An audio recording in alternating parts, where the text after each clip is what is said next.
So let's start with the biggest win and in scenarios of the weekend. We will start with the Carolina Panthers heading to Tampa Bay to face the Buccaneers in an NFC South divisional matchup for the NFC South division title. And the Panthers can clinch the NFC South with a win versus the Bucs or a tie versus the Bucs. The Bucs will need to win and will need a Falcons loss or tie versus the Saints to get in. So a little bit of complicated chaos here in this division. When we look at the Buccaneers and the Panthers, this matchup, the Panthers beat them just a few weeks ago by a field goal, and Bryce Young looked pretty good in that game. Wasn't a high-scoring matchup, but they come away with the win, and it sets up the Panthers to win the division for the first time since 2015 when they had Cam Newton, who was the MVP, and they went 15-1.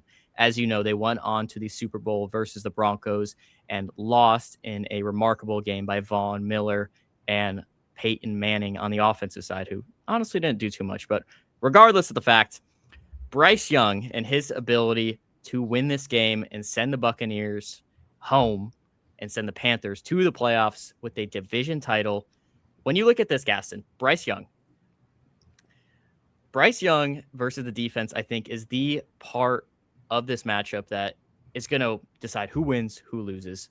So you look at the Bucs' last 8 games, they are 1-7, abysmal, great start to the year, and have fallen off a cliff. In those 8 games, they are allowing 27 points per game, and this is a team that their defense is supposed to be the strong part of their team. The last 4 games, however, the Bucs 0-4 and allowing 24 points per game. When you look at Bryce Young and his ability to win this game for the Buccaneers win it for the Panthers on the offensive side of the ball, what is the key to Bryce Young in this game? I think it's just being efficient. Right now, the Buccaneers are kind of messy. Their offense is really inconsistent. I think this game's going to come down to who plays more efficiently, who turns the ball over less. I think Bryce Young has proved he's a good quarterback, and now he's kind of proven to get that second-year contract. That second contract. So I think as long as he plays efficient, they should be good. And this Bucs defense momentum's not on their side. So I don't think he's going to have to do a lot. And they have also beat the Rams earlier this year, which is a really good team. With the Bucs just falling off a cliff, they started so hot. Baker Mayfield was an MVP candidate. The Bucs need to win this game, not only to win the division, but to go into the playoffs with some hotness. They need some momentum on the side.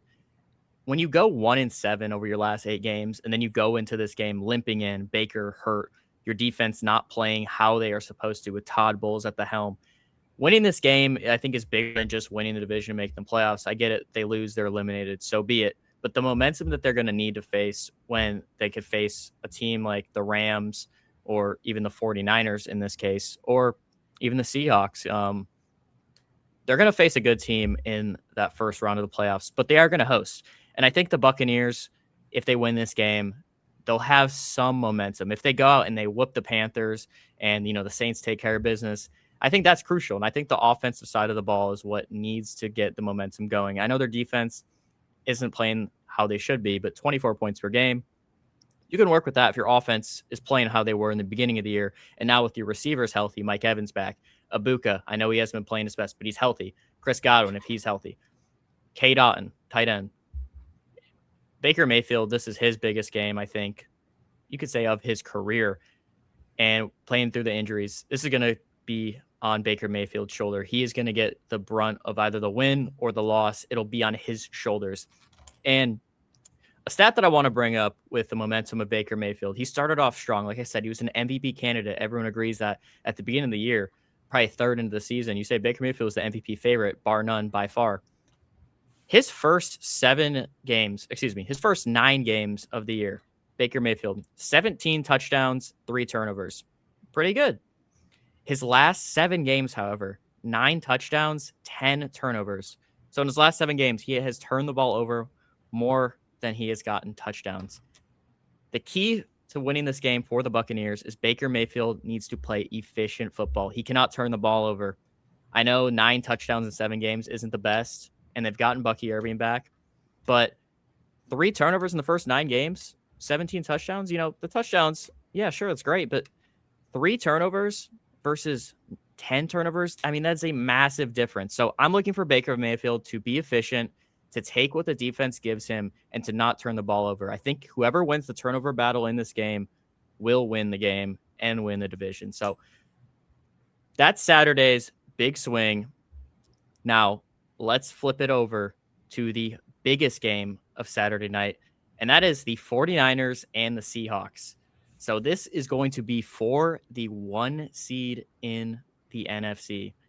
With a win, the 49ers would clinch the number 1 seed not only, but first round bye, and the Super Bowl is in San Francisco, or Santa Clara, as you want to say it. So that means for the 49ers, if they were to win, they would not play a single road game, and that's including the Super Bowl.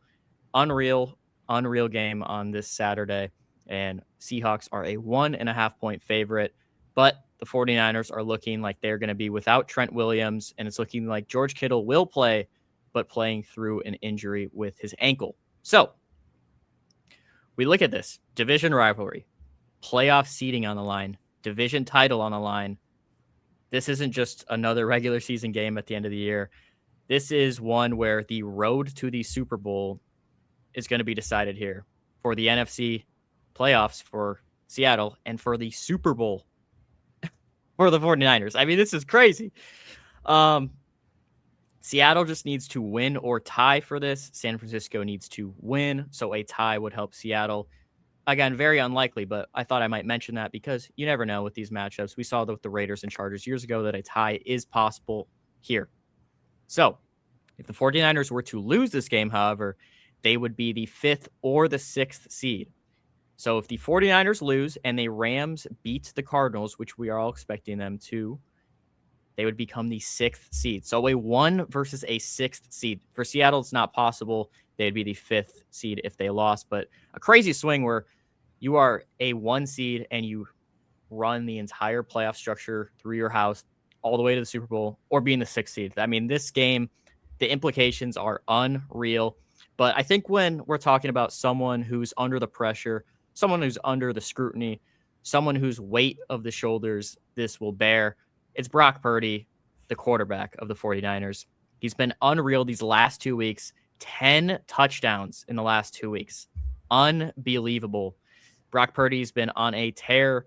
No George Kittle last week, and he's still another 5 touchdowns versus the Bears. I think this game matters more for Brock Purdy than anyone wants to admit. Every time the lights get bright for the 49ers, it's Brock Purdy that they talk about. He's a winner. That's what they like to say when he wins. When he loses, he's just a system quarterback. He lacks the arm talent, this or that, okay? Fair or not, that's how people judge Brock Purdy, and I think that's why this game is so important for him specifically. If Purdy wins this game, no one's going to be saying anything. It's going to be, 49ers, Shanahan. Shanahan's great. Rob Saleh, great. If he loses, we're going to hear the same thing that we've heard for several years, that Brock Purdy's a system quarterback. Anyone can thrive in Kyle Shanahan's system.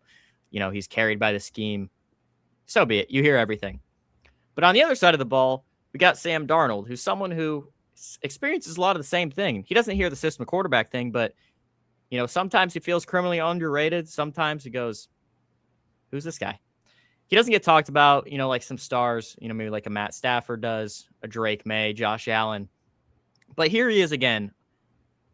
Another NFC Week 18 matchup for the 1 seed. If they lose, or the 5 seed. It is an exact replica from last year with the Vikings and the Lions game. You really just cannot script this as much as NFL script writers would like to. But once again, this is the biggest game of Sam Darnold's career. It seems like it's every few weeks that it's his biggest game of his career. And if he wins this game, I think he can finally get the monkey off his back about him not being able to win big games. He won the big game against the Rams the other week in an absolute electric Thursday night football shootout. But it always seems like either Sam Darnold's, he's either underrated or he's overhyped. Every single time. It's really similar to Brock Purdy. So I think that quarterback matchup, at least the terms of media scrutiny, is something that is going to be massively overblown, what everyone's going to hyper-fixate on. But this matchup is also a coaching chess match. Second-year head coach Mike McDonald has done an absolutely unbelievable job in Seattle, facing one of the longest tenured coach and an offensive genius in Kyle Shanahan. Shanahan is much about execution of the offense. He lets Saleh handle the defense. Mike McDonald handles the defense. He lets Clint Kubiak handle the offense. And in these rivalry games, it becomes chaos, especially in a week 18 when everyone's fighting for everything. The San Francisco 49ers desperately need that bye. They need time to get healthy. Seattle needs to prove it as a second-year head coach, as Sam Darnold trying to prove it to everyone, that defense laying the wood. So I'm excited. I think this is the best game of the week, bar none, and I'm excited that it's on a Saturday night.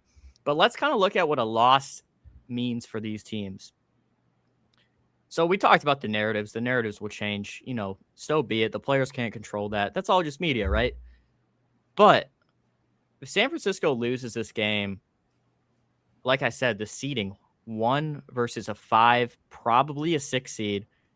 And if they're the 6 seed, they're going to have to face probably Chicago or Philadelphia. Those are the two options. Two teams that you do not want to play. Chicago's got the heater with Ben Johnson. Your defense does not want to play that, especially the way San Francisco's been playing. Or you can face the Eagles and that stout defense who has some dogs on it. It's not some Georgia dogs, some Bama dogs. They just got all this talent in the world on that side of the ball. So that's why this game matters. It's for Seattle. They maybe don't get the 12th man. They drop to the 5 seed, but they get to face probably the Bucs or the Panthers, who's the much easier matchup. So I think for San Francisco, this game means a lot more, especially because of the repercussions that come with losing this game, not just for the team, but also for Brock Purdy, for Shanahan, Saleh, and also for your home field advantage throughout the entire playoff. They're the only team that has a chance to do that. So this game's going to be physical. It's going to be emotional, and it's probably going to be decided in the fourth quarter by whoever makes the least amount of mistakes. But you know what? He's going to want to play these teams in January. No one's going to want to play these teams in February. Both of these teams have a real shot of winning the Super Bowl, and whoever wins this game will probably be the odds-on favorite in the entire NFL to win the Super Bowl. But we'll flip it on over to the AFC in a game that isn't as crazy, but another game that has number 1 seed implications, and that is the Broncos and the Chargers. They play in the afternoon window. All Denver needs to do is win this game, and they are the number 1 seed. The Chargers quarterback Justin Herbert will not be playing in this game. He is ruled out, saving himself with his hand, not because he cannot play, but they are just resting their players because their seed, if they lose, they will be the 7 seed, and they're okay doing that because of the matchups we'll get into later. So if the Chargers somehow pull off a win, they'll be anywhere between the 5 and the 7 seeds, dependent on the Bills and the Texans. But I can understand the Chargers' reasoning, sitting their players. Their O-line is beat up. Justin Herbert's been getting sacked for way too long, way too much. One of the most sacked quarterbacks in the league. Guys, so when you look at this decision to sit Justin Herbert in this game, do you view it like I view it and like it doesn't matter? Or do you think that they should still play him, maybe be protective, but try to still get that 5 or 6 seed? Kind of what's your opinion on this decision? I think it's a good thing to sit him, honestly. I think when you're at that point, when you're in the wild card spot, and especially with the way the AFC is set up, there isn't one clear dominant team right now. This isn't like you lose and you're the 7th seed and you have to play a really, really good team. You can make the argument that all these AFC teams are beatable. If I'm a coach of the Chargers, the team I want to play is I want to play the winner of the AFC North, just because that whole division's just been messy all year. But I think it's a good decision. You don't really get anything from this win, and you can only lose having Justin Herbert get injured or another star player get injured. And it's a good opportunity to get a look at Trey Lance because he hasn't played a lot of football.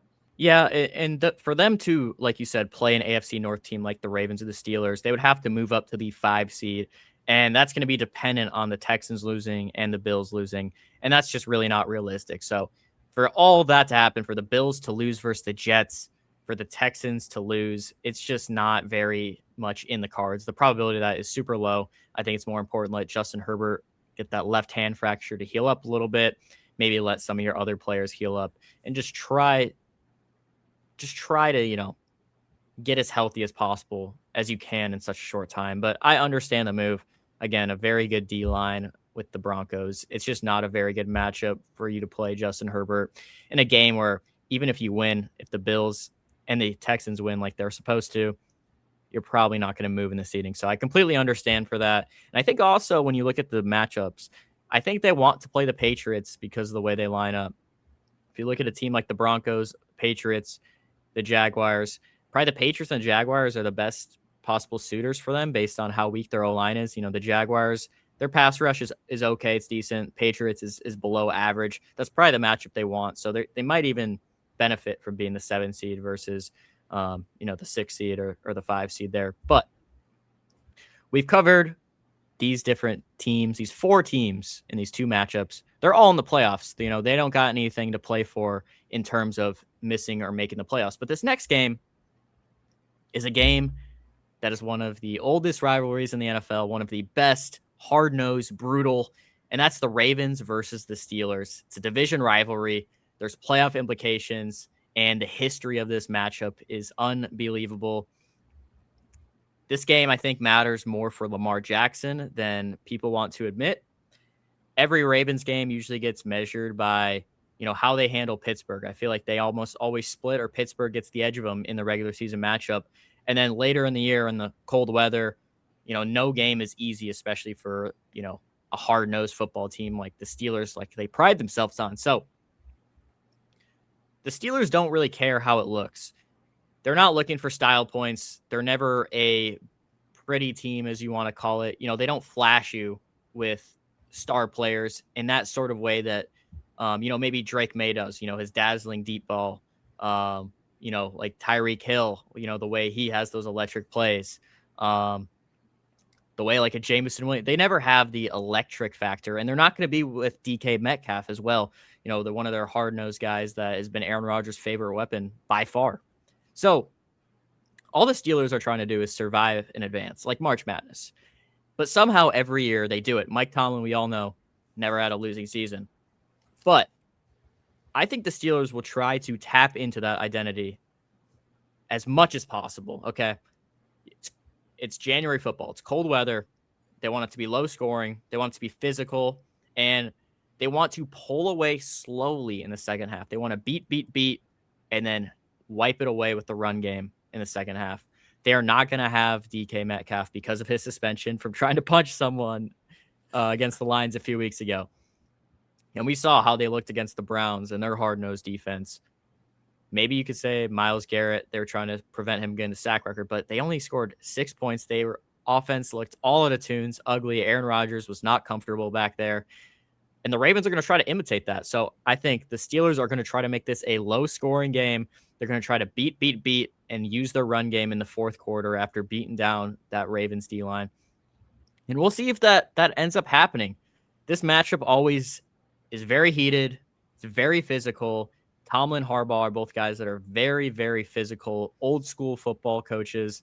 And they play the game the old-fashioned way, okay? They're using their punting to play the field of possession. They're trying not to turn the ball over. And we know Aaron Rodgers has been very good about that, especially in his Green Bay days. So I think the longer this game stays close, the more it favors Pittsburgh.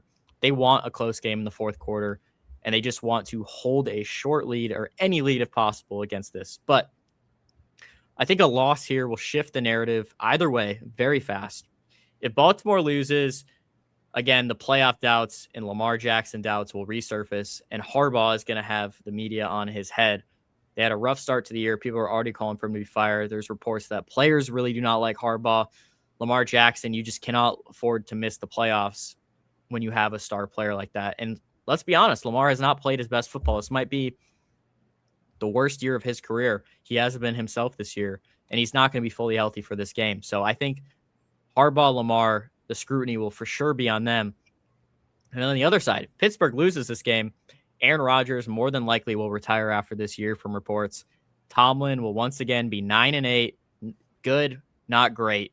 And again, people will be calling for him to be fired like they were just weeks ago. So either side, people are going to be questioning, and people are going to be calling for the heads of both coaches. You can call for Lamar Jackson to be traded, all that. On the other side, Aaron Rodgers, you can't really call for that.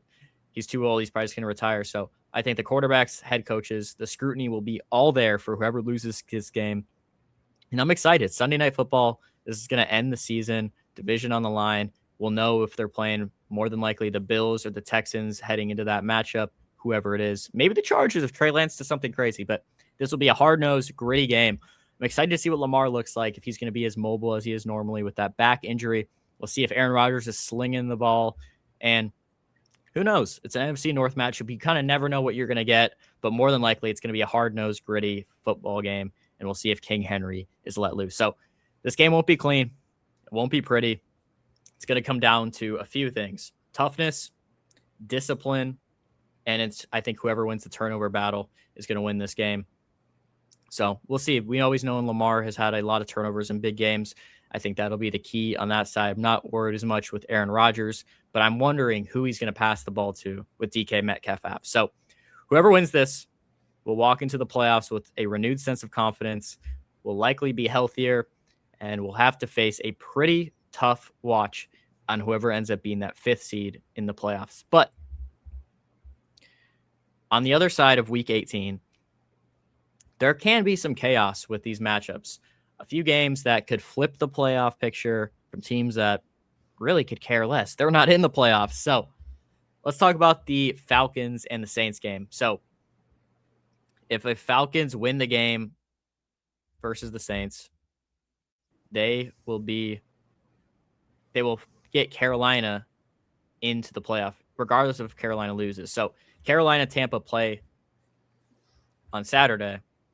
If somehow the Bucs were to win that game, then it goes to this game on Sunday, and everyone will be watching, because if that happens, if the Falcons win, Carolina's in. If the Saints win, Tampa's in. So that'll be really exciting. If Tampa wins on Saturday, Falcons, Saints, it's going to be electric. I'm sure it's going to be a close game. You got Tyler Shuck, you got Bijan Robinson, and they're just going to be battling for fun. So they got no playoff implications, but the other teams in their division will be watching very closely if Tampa Bay were to win.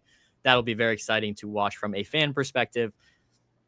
And then another game, the Raiders and the Chiefs, two teams that are very far apart in terms of how everyone views them. But the Raiders, if they were to lose versus the Chiefs, would clinch the #1 pick in the 2026 NFL draft. But the Chiefs have really been tanking. I think everyone can acknowledge that. They put Rashee Rice, Trent McDuffie, some other big name players like Tyquan Thornton as well. A lot of big name players that they put on IR. I mean, they're blatantly They're blatantly tanking. I think everyone can notice that. But they're 5.5-point favorites, so even Vegas expects Vegas to lose. So if that happens, the Chiefs would drop from, they're currently slated to pick 9th in the NFL draft, and they could drop to potentially 12th. So big implications, could drop up to 3 spots with a loss and secure the Raiders with the #1 overall pick. Yeah, so when you look at the momentum, you see all these teams that are swinging, all these teams that need to win games. When you look at these Week 18 matchups and the momentum that these can bring into playoffs, getting hot at the right time, is there a specific game or a specific team that you think needs the momentum heading into the playoffs? I think a lot of teams are in a good spot. I think the only ones who really need one is the teams that need to win to make it in. I think Carolina right now, if they lose and the Falcons win and they make it in, I don't really think that's a huge momentum. I still think they could be good in the playoffs. I think Tampa, though, really needs to win and win good because of how things have gone this season. I think that game will either be the reason that Todd Bowles is on the hot seat, or it's going to be a rallying point and make them a pretty good team in the playoffs. I think Steelers and Ravens, I think regardless what happens, I think if the Ravens, Ravens, if the Ravens win, I think they're going to lose pretty early in the playoffs. I think the Steelers could possibly win around. I think Aaron Rodgers, a quarterback, having playoff experience when nobody in the playoffs has playoff experience besides Josh Allen will really help. The playoff experience is going to be huge, especially with Josh Allen being a wild card. I think as it's currently slated, they are the 5th seed, but they're going to be either the 5th or the 6th with a win versus the Jets, and will likely face a very good team if it ends up being the Jaguars, or could be the Ravens or the Steelers. So that'll be very exciting. Again, we'll see after Sunday. We will know everything. The whole playoff picture will be set, and we can really dive into the playoffs finally starting in what will appear to be an unreal playoff. So much parity. No one is a clear favorite. And I think that gets everyone excited, whether your team is in it or not. It's almost like the college football playoff this year. There's so much parity. There is no dominant team. It really is anyone's year. This really could be a year where we see a wild card team go all the way to win the Super Bowl. But with all this unpredictability, let's wrap up with a bow by giving our final predictions for the final regular season week of the 2025-2026 NFL season. So we'll start with the Panthers and the Bucs. Will the Panthers edge out the Bucs and clinch the NFC South, or will the Bucs bounce back and possibly win this division, Gaston? I think this is going to be a hot take. I'm going to go with the Bucs. I have faith in Baker Mayfield. I have faith that he's going to show up and show out big, because if he doesn't, he's going to have a really rough offseason.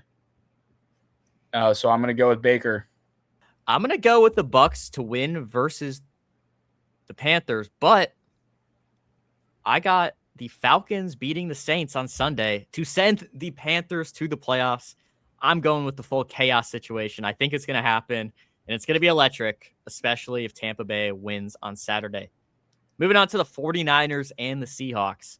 Will the 49ers pull the upset over the Seahawks to stay in Santa Clara for the entirety of the playoffs, or will the Seahawks find a way to win another massive divisional game and unite the 12th man for the NFC playoffs?